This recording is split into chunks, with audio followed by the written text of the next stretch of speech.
I have a question. Are black people in the United States of America creating uh, a bad circumstance for themselves? For themselves, you often see black people living in areas of the country with a lot of poverty. You see, like I live in an area where there's a lot of abandoned buildings, a lot of broken down buildings. Um, there are prostitutes on the street. Everywhere I go, I'm asked if I can offer someone, 75 cents, just 75 cents, just 50 cents.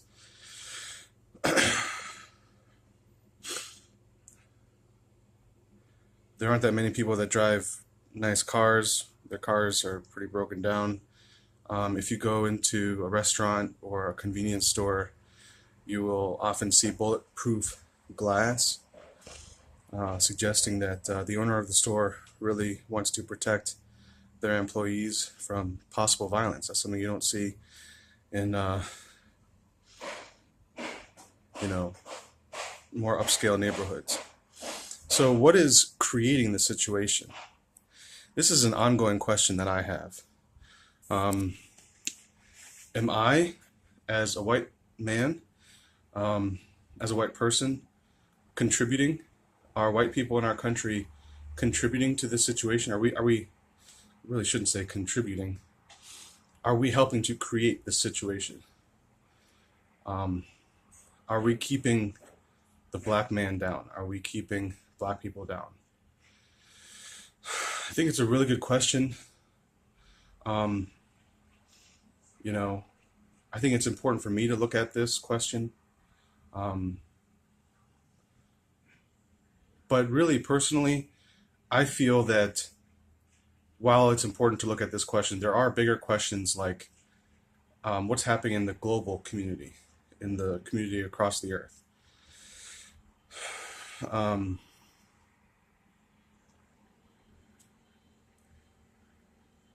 Many people like to pillage.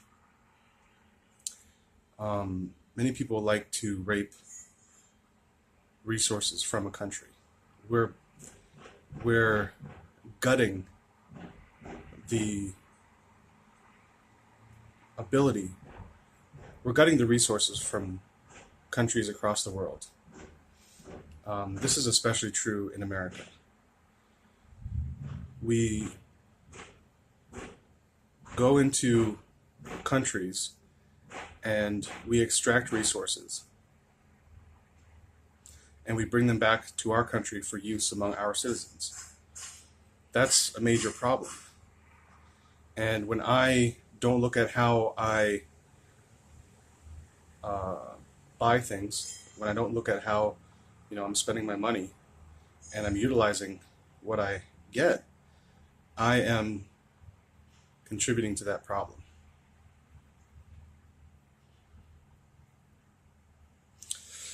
But really, although that's very true, you know, for the sake of this video, I just want to talk about the situation in the United States of America. Um, because the law of attraction that God has made is working all the time. And every event in your life is brought to you because of this loving law that God has created. Everything that happens to you, everything that occurs in your life that brings up emotions, which is pretty much everything that you observe, every stimulus that you encounter, which is happening all the time. What you breathe, what you smell, what you eat, how people interact with you, the volume and the pitch and the tone of the voice of the person who's interacting with you, the words that they speak to you and you hear, the sound you hear, the music that you hear. I can go on and on. The texture of something that you're holding or you're touching, any violence that you experience. cutting your finger on a knife by accident, so-called. Um, every event that is occurring in your life, you are attracting. You have a soul, and the emotions in your soul attract these events. And if you find negative events occurring in your life, and those events cause you to become angry, cause you to feel a sense of despair,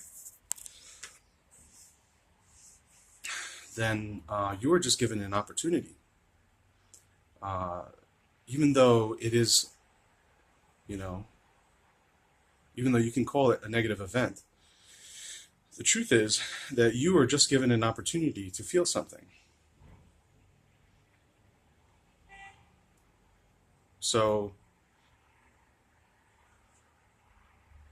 I was driving along one day, and I guess I was being a little negligent. It was a rainy day, and there were a lot of puddles on the ground, and there was this white woman walking on the sidewalk, and I drove through a pretty deep puddle. And what occurred was the water, splashed from out the puddle, and some of it I think got on the lady. Not a lot of it, but she was already wet anyway. But this is like muddy water. She doesn't want to get that on her coat, obviously. Who would? Um, that was an event that she experienced, and the fact that that event happened to her, there's something inside of her soul that has attracted that circumstance. Now, I don't want to say that she's to blame, because in that event I was to blame. I was negligent. I was the negligent party in that exchange. Um, she has something inside of her soul that attracted that event, and I have something in my soul where I want to be negligent in certain situations.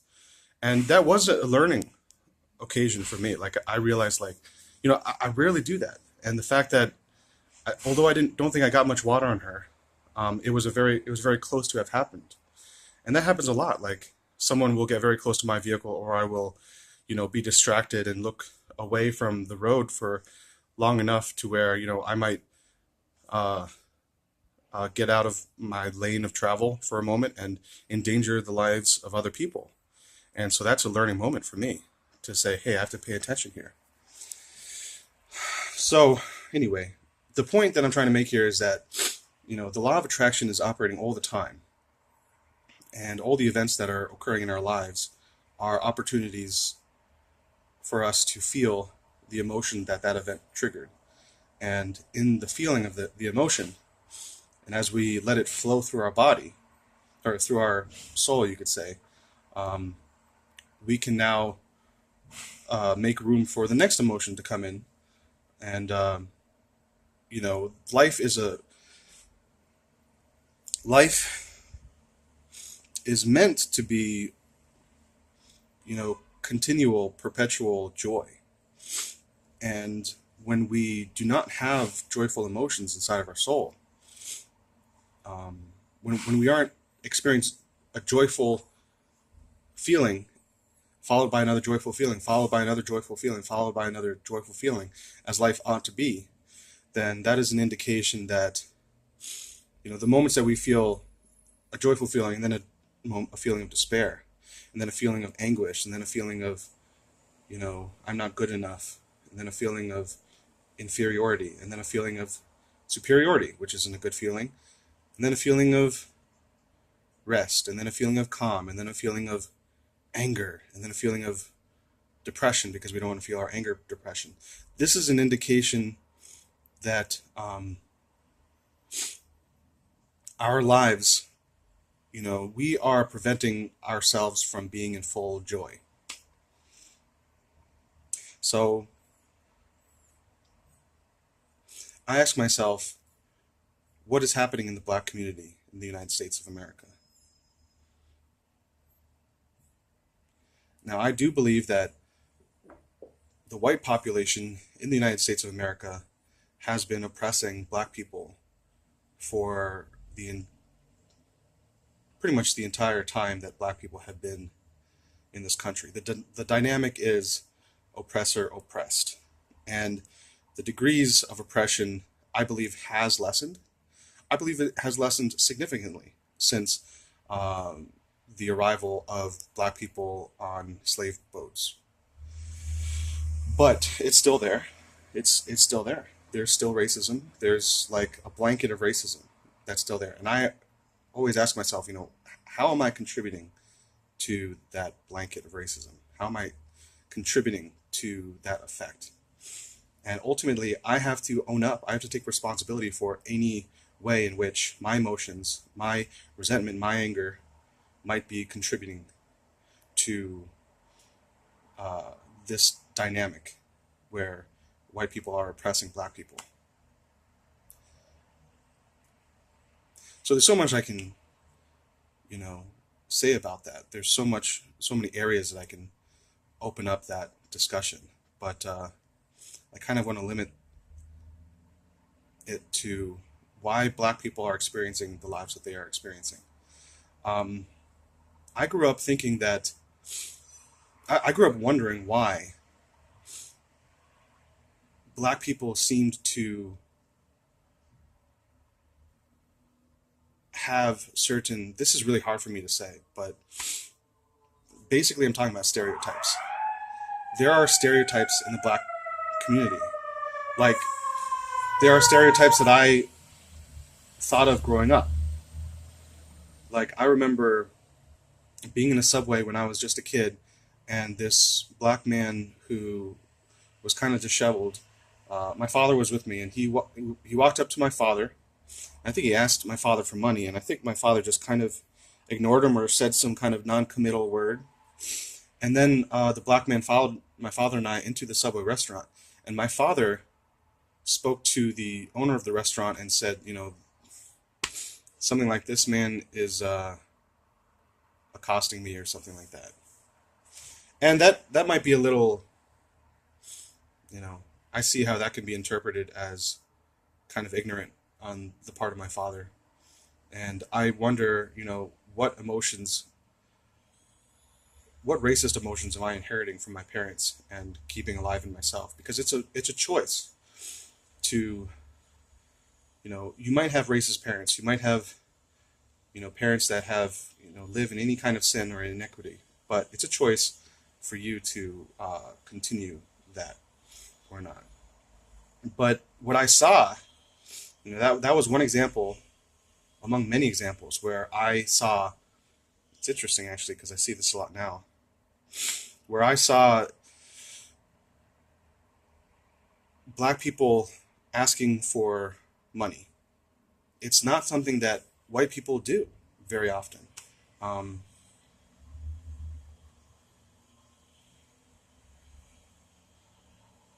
There are homeless white people. In my experience in Chicago, I frequently get asked for money, and it's usually from black people. It's very rare that someone will come up to me and ask me for money who is not black. Extremely rare. And I think it's kind of a point of pride in white people that they do not want to do that. And that might be a problem. Like, even if it might, like, I don't know if it's right to ask for money. I have a really big, like, it's why I won't do it. It's why even as a homeless person, I wouldn't ask for money, because it's a point of pride, and I think that might be a problem. But where am I going with all of this?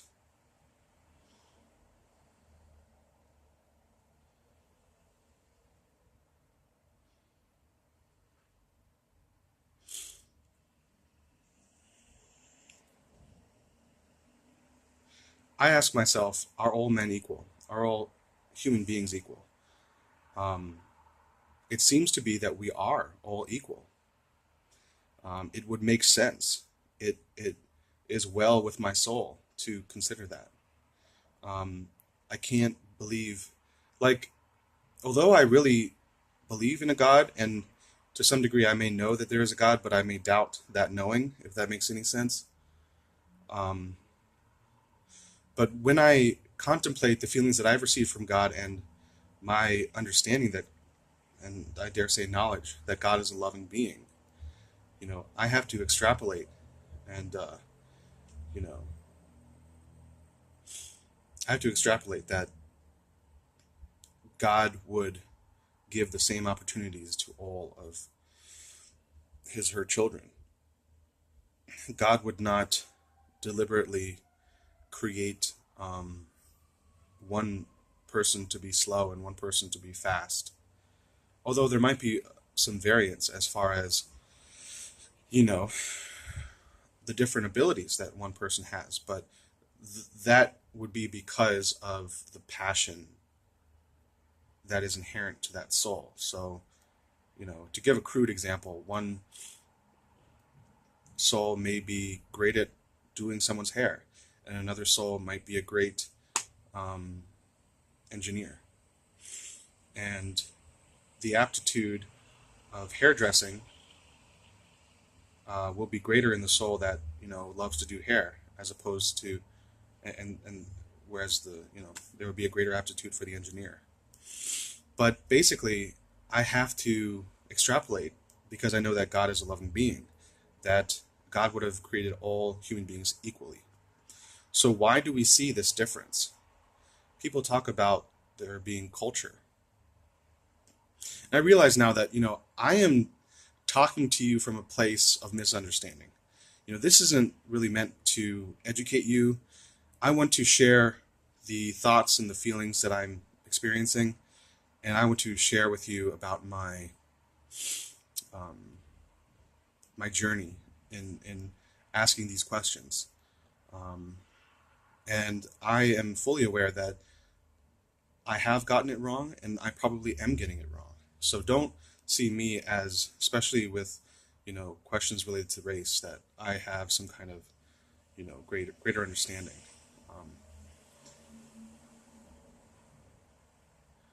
I was having this discussion with someone recently about how, often people will tell me, you don't understand what it's like to grow up as a black person in America.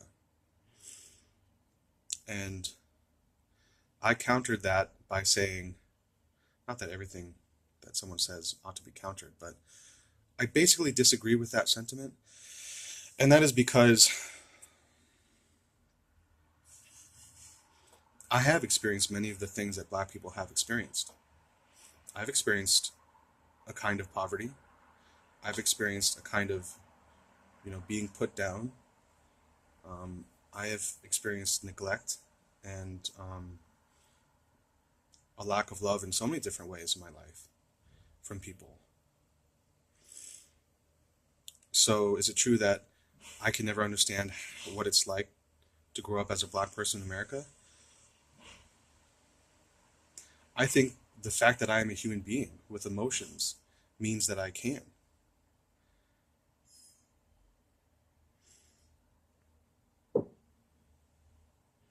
I may not have gone through the exact same events that another person has gone through. I may not have, experienced the exact same emotions, but I have experienced emotions in kind to that.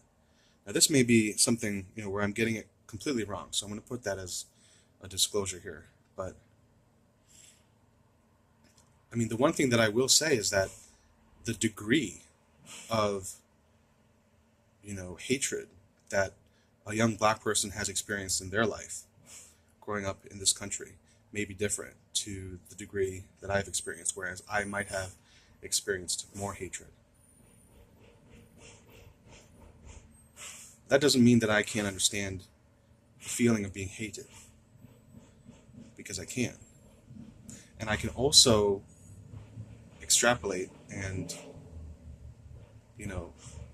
understand the idea that someone that has experienced a lot of hate in their life, a lot of feelings of anger towards that person, that they might, it would be easier for them to develop resentment in their own soul because of all the misfortune in the form of unloving feelings that they have received. So I don't know how well I've made my point here.